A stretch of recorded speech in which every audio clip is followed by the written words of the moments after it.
We're back, and today we're talking about heat stress. When we're thinking about heat stress, we're thinking about both temperature and humidity. And that's because we're wanting to work off something called THI, so that's the temperature and humidity index. And basically that means that if you've got super high humidity levels, the lower the ambient temperature needs to be for the cows to get heat stressed. Here I've got a THI sensor. So this sensor is a handheld sensor and it's measuring temperature and humidity.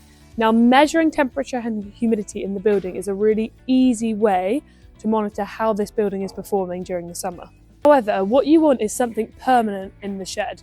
So this sensor here, we would set it up, it's a wireless sensor and it connects to Wi-Fi and then it connects to an app on your phone. That then is transported to our THI-Live website, which I'll attach the link to. But this sensor sits in the building and it constantly monitors what the humidity and temperature is doing in this shed. What we have here is a very typical dairy shed situated in southwest Scotland.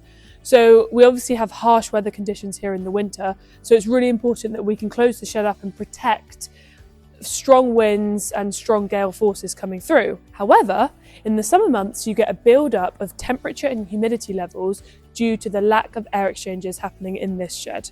So as soon as I come into a shed and I'm looking at ventilation, there's two ways I look at it. Firstly, natural ventilation. So what ridge is there, what outlet of the building, and then your side inlet. How much air have you got coming into the shed? And that's your natural ventilation. So natural ventilation is all about getting clean, fresh air into the shed. And then the secondary point is then looking at how do we alleviate heat stress. And the easiest way to do that in the UK is by moving air. So by cooling her by convective cooling.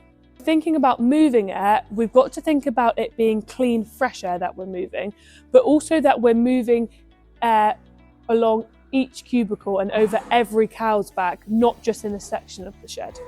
So my top tip is to start thinking about heat stress now, not when the problem's actually happening.